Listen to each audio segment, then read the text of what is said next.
I hope you guys like it. Wow, kid. I feel ya. Hey guys, Dora here and welcome to Tag Tuesday. Today I will be doing the Panic at the Disco book tag. My friend Becca over at Becca and the Books tagged me, and she's also the creator of this tag, so definitely go check her out. I'll leave all her information down in the description box below, so without further ado, let's just get into it.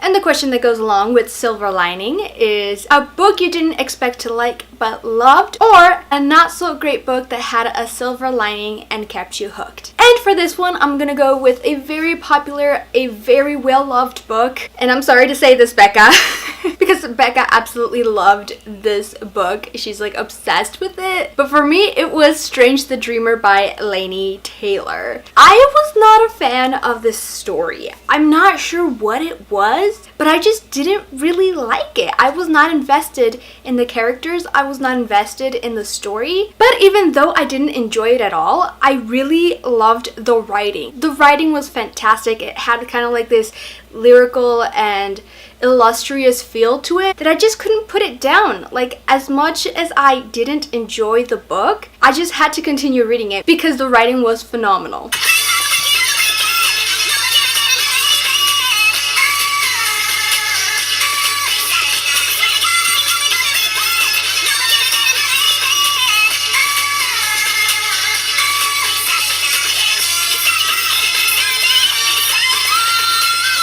Question number 2 is say amen Saturday night. Either a book you were thankful was over or a book you could spend your entire Saturday night reading. And the books I chose for this question was Daughter of the Pirate King by Trisha Levenseller. This is a duology. They're both so small and I can really see myself spending my entire Saturday reading these books. These books were so fun to read. By all means, this isn't like the perfect literature story or anything or other, but they're just really fun to read. It kept me hooked. If you like the Pirate of the Caribbean movies, I definitely do recommend these books. I've heard that Alosa is kind of like the female version of Captain Jack Sparrow. I wouldn't know because I haven't seen the movies. I'm so behind. They were adventurous. They had a lot of action. They were just fantastic all around. And I've said this before, like I don't have guilty pleasure reads because I read what I want and I just never feel guilty about it. If I were the person that would actually have guilty pleasure reads, I would definitely say that these are guilty pleasure reads. The first book is about Alosa and she gets kidnapped by a rival clan of pirates, but Lord behold, she actually wanted to be kidnapped. Like I said, it's a very fun read. It has an amazing female kick-ass character, so definitely read it.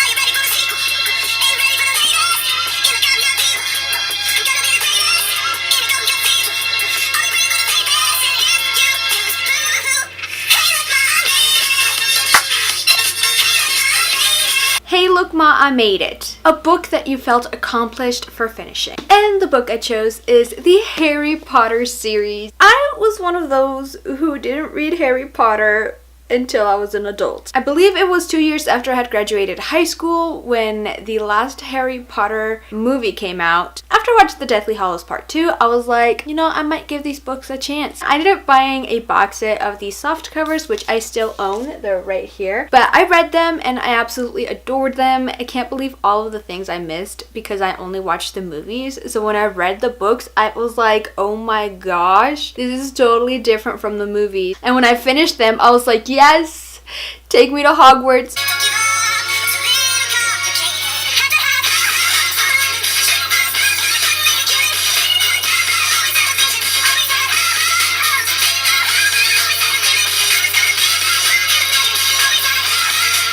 High Hopes, a book you had high hopes for but fell flat. And for this one, I chose White Rose, Black Forest by, I want to say Owen Dempsey. I think that's how you pronounce the name. I'm a big fan of historical fiction, especially when it has to do with World War II. And that book takes place in that time, and we follow a character who got involved with the White Rose Society, which was an anti-Hitler group. And the way the White Rose group spread their thoughts was by doing pamphlets. And it was very dangerous because at the time, if anybody found out who was in the White Rose Society, they'd be executed for treason. We follow a main character who has to deal with the after fact that because she was blonde and blue-eyed and was the perfect German woman, she was given a chance to either say that she was brainwashed into joining the group or actually be executed for treason, and she chose the former. And throughout the book we follow her and her guilt and how she's ostracized from the German community and nobody trusts her. And then one night when she's out in the forest, she sees the body of a soldier who has 2 broken legs and his parachute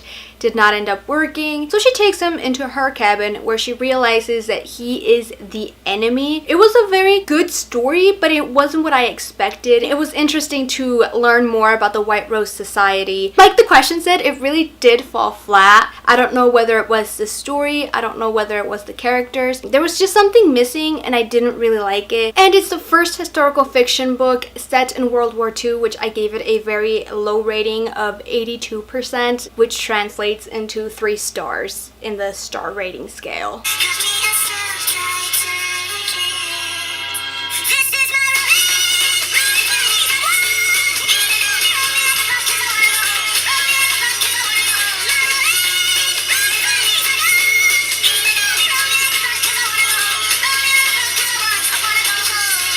And for Roaring Twenties is a book that makes you feel nostalgic, and for this one I chose Twilight by Stephenie Meyer. Looking at Twilight, I always feel so nostalgic because I remember while I was in high school reading this book, standing in line for like 3 to 4 hours, making sure I was one of the first ones into the theater so I could have really good seats, and it was just a fantastic time in my life. Me and my friends were so obsessed with it. If you saw my booktubeathon vlog, you'll know that my thoughts on Twilight changed drastically, but I can't help to still love it because this book started, I want to say, a revolution with YA.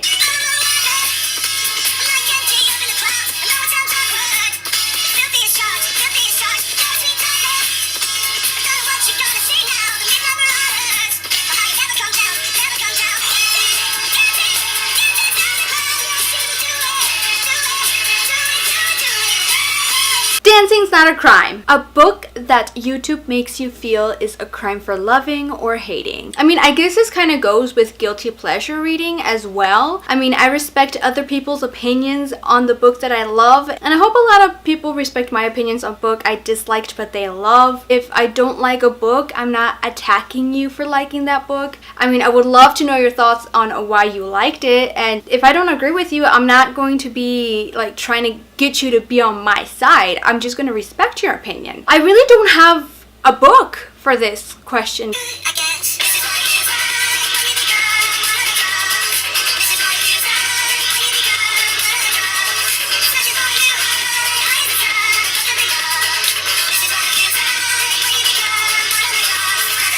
One of the Drunks. A book you got drunk on that left you in a book hangover. And for this one, I chose Gemina, the second book in the Illuminae Files by Amy Kaufman and Jay Kristoff. This book was so fantastic. I have an entire book talk on it. I'll leave it up there. Just make sure to watch it if you've read both Illuminae and Gemina. This book was fantastic. I mean, I loved it better than the first book. I absolutely love Hannah. She's such a kick-ass character. And then there's Nick. I really do recommend you guys pick it up. I have so many tabbies on my favorite scenes. And when I finished it, I didn't know what to do with myself because I didn't want to read Obsidio, because once I read Obsidio, the entire trilogy would be over, and I'm just not ready to say goodbye to the characters, to the story. I'm waiting till the end of August to read it so I can like prepare myself mentally and be like, okay, it's time to say goodbye.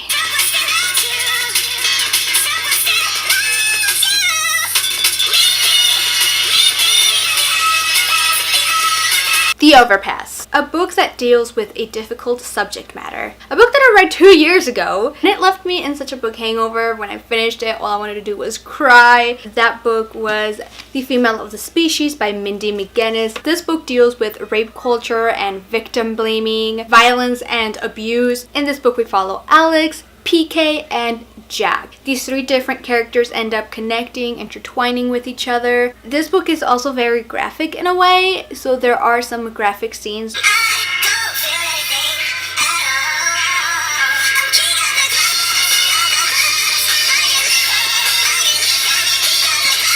King of the Clouds, your go-to book to lift you up when you're down. And for this one, I chose Since You've Been Gone by Morgan Matson. Main character, me, the main character, my life story, my biography. It was absolutely gorgeous. I love Morgan Matson's writing, and I just couldn't ask for a better YA summer read.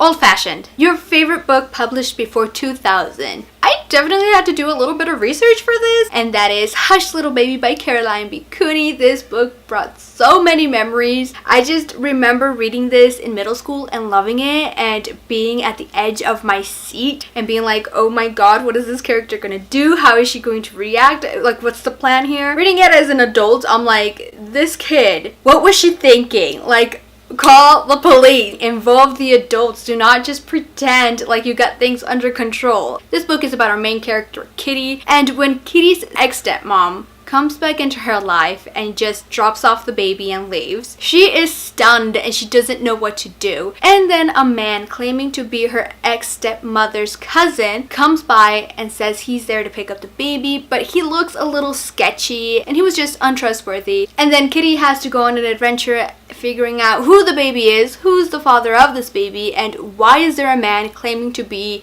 her ex-stepmother's cousin. It was definitely a read that you had to go into without having to face palm yourself all the time, because then you'd end up with a bruise on your forehead.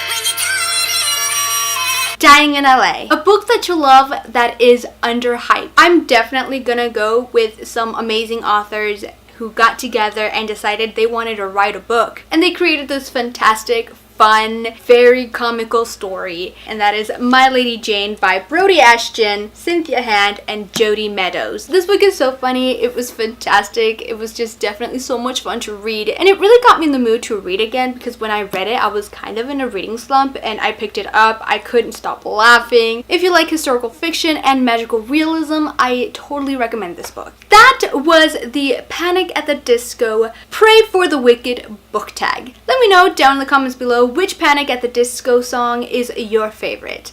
Thank you guys for watching. Please make sure to give this video a big thumbs up if you liked it, and subscribe if you want to see more of my face, and I'll see you in my next video.